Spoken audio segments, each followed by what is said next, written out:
Sejahtera tuan-tuan dan puan-puan, selamat malam. Selamat hari Minggu. Hari ini adalah hari penentuan untuk jawatan timbalan presiden bagi parti PKR.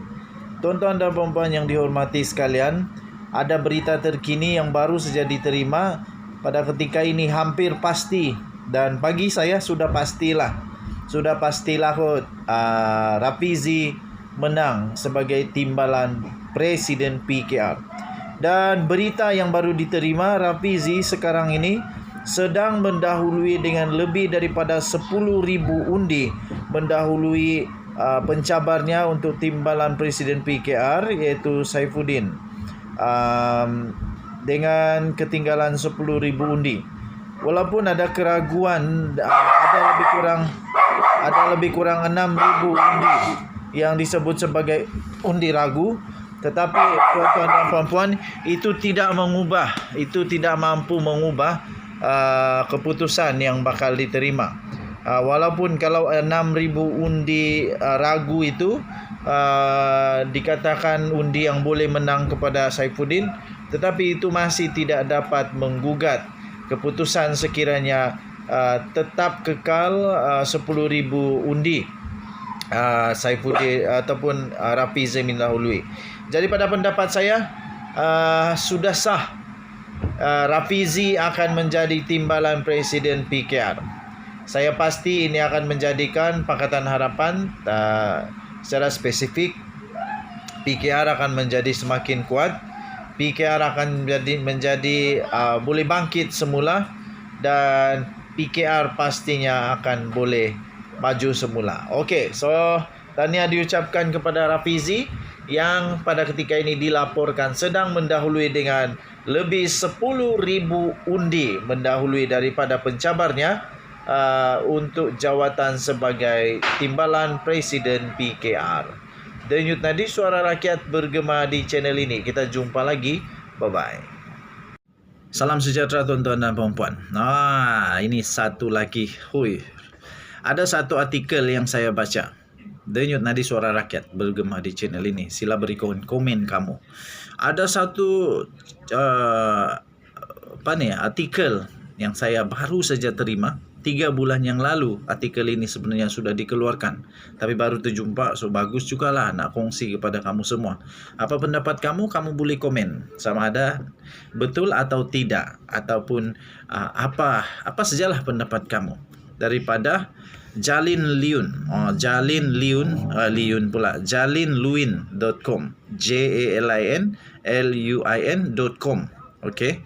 Dengan tajuk dia, memang betul-betul hebat tajuk ni. Iaitu mustahil Queen Elizabeth membenarkan Peguam Diraja membela Najib Razak. Katanya mustahil Queen Elizabeth membenarkan Peguam Diraja membela Najib Razak. Tulisan dia berbunyi begini. Kira-kira ada benarnya nih. Barang mustahil keluarga diraja British atau Queen Elizabeth melepaskan peguam mereka hanya untuk membela Najib Razak yang sudah pun dijatuhkan hukuman bersalah oleh Mahkamah Malaysia. Angkara telah mencuri wang rakyat, wang kekayaan negara Malaysia melalui skandal SRC International Sdn Bhd. Ditambah lagi dia tulis lagi, baru-baru ini Najib telah mengemukakan permohonan untuk merayu menggunakan hikmat Peguam Diraja United Kingdom bagi membelanya dalam perbicaraan rayuan kali kedua di Mahkamah Persekutuan. Bukan kali kedua, kali ketiga.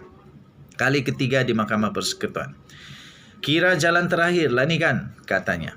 Andai tidak lepas, alamat hukuman penjara 12 tahun. Confirm akan kena, tuan-tuan dan puan-puan.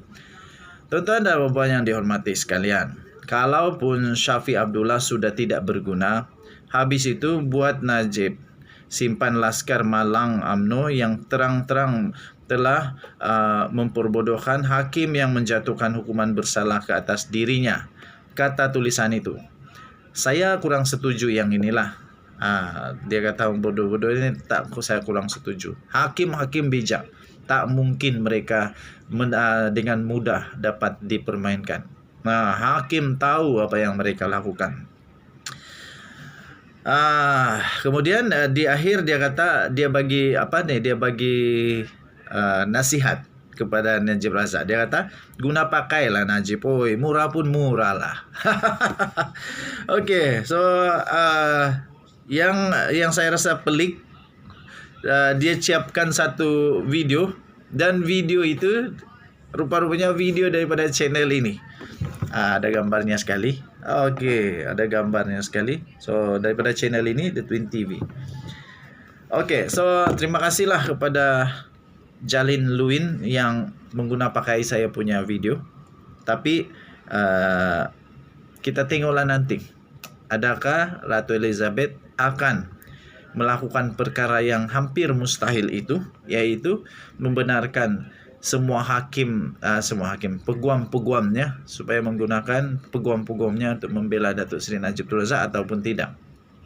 Walaupun peguam-peguam di Raja United Kingdom bersedia untuk membantu Najib, ia masih lagi bergantung kepada kelulusan daripada mahkamah di Malaysia, sama ada beliau akan dapat hikmat itu atau tidak. So, apa pendapat kamu? Adakah Najib Razak akan dapat hikmat itu, ataupun beliau terang-terangan akan kantoi habis, checkmate, dan dipenjara tetap 12 tahun 210 juta denda? Kita nantikan nanti. Ada kebenaran juga daripada Jalin Luin ini yang dia bagi tajuk, mustahil Queen Elizabeth membenarkan peguam diraja membela Najib Razak. Mustahil dia kata, tapi saya kata baru hampir mustahil. Belum mustahil, baru hampir mustahil.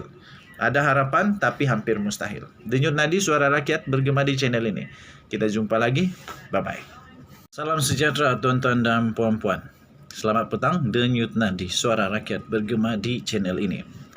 Zuraida Kamarudin telah berjaya membuat satu sensasi baru di negara Malaysia apabila pada peringkat akhir pendengaran untuk Akta Anti Lompat Parti untuk dibentangkan dan diluluskan, akhirnya Zuraida Kamarudin berjaya melompat sekali lagi menjadi katak politik sekali lagi, meninggalkan PPBM Bersatu, Muhyiddin Yassin dan juga Azmin Ali, dan seterusnya bergabung dengan PBM, Parti Bangsa Malaysia.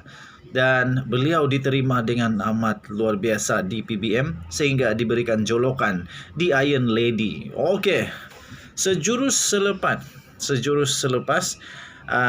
berita beliau meninggalkan PPBM Bersatu, tiba-tiba satu berita baru, kali ini daripada Barisan Nasional.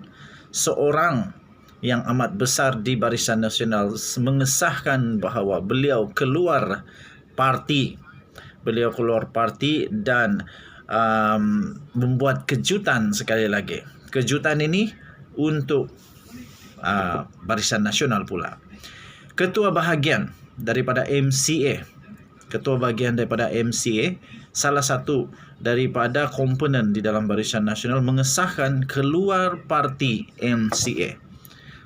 Bukan calang-calang, ketua bahagian, tuan-tuan dan puan-puan. Datuk T. Siew Keong pada hari ini mengumumkan perletakan jawatan sebagai ketua bahagian MCA Pontian sekaligus keluar daripada parti berkuat kuasa serta-merta. Siew Keong yang sekarang ini berusia 58 tahun, yang juga adalah bekas adun yang pernah menjadi adun untuk Pulai Sebatang selama 3 penggal, berkata beliau tidak akan menyertai parti politik lain pada ketika ini. Maksudnya beliau menjadi bebas sekarang ini. Kata bekas setiausaha MCA Pusat itu, keputusan itu dibuat selepas mengambil kira keputusan parti yang telah menggantung keahliannya selama 5 tahun bermula pada 13 Mei yang lalu. Wah, rupanya begitu. Mungkin dia kecewa lah, digantung, dan sekarang dia mengambil tindakan keluar parti MCA. Katanya, hari ini merupakan hari terakhir bagi tempoh 14 hari rayuan penggantungan keahlian dibuat. Namun selepas membuat pertimbangan dan mendengar pendapat semua pihak termasuklah penyokong, katanya, saya tidak akan membuat rayuan. Ini kerana saya berpandangan tidak akan berlaku sebarang perubahan Apatah lagi cadangan hukuman daripada jawatan kuasa tata tertib pun boleh diubah, katanya. Jadi keputusan rayuan juga boleh dijangka, katanya kepada media di Pejabat Pusat Ekonomi Digital Johor di sini pada hari ini, iaitu pada 26 Mei 2022. Tuan-tuan dan puan-puan yang dihormati, dalam pada itu, bekas Exo Pelancongan Perdagangan dan Hal-Ehwal Pengguna Johor itu menafikan beliau akan menyertai parti politik yang lain. Tambah Siu Kiong, beliau akan bersama dengan keluarga sebelum membuat sebarang keputusan masa depan politiknya. Katanya, saya berserah kepada Tuhan. Sekiranya masih ada rezeki saya dan kemampuan pada diri saya akan menyumbang kepada masyarakat meneruskan kerjaya politik saya, katanya. Sekiranya Wee Ka Siong tidak menjadi Presiden MCA, saya mungkin akan kembali kepada MCA, katanya. Namun perkara itu mustahil akan berlaku dalam masa terdekat, katanya. Menerusi notis penggantungan yang ditunjukkan kepada media pada sidang akbar sebelum ini, Siu Kiong digantung keahlian kerana telah mengkritik pimpinan parti dan mengeluarkan kenyataan palsu di dalam laman Facebook pada 25 Februari dan 21 April yang lalu. Berita dipetik daripada Malaysia, berita sumber daripada Malaysia Gazette bertarikh 26 Mei 2022 dengan tajuk Ketua Bahagian MCA Pontian umum keluar parti. Denyut nadi suara rakyat. Bergema di channel ini, kita jumpa lagi. Bye-bye.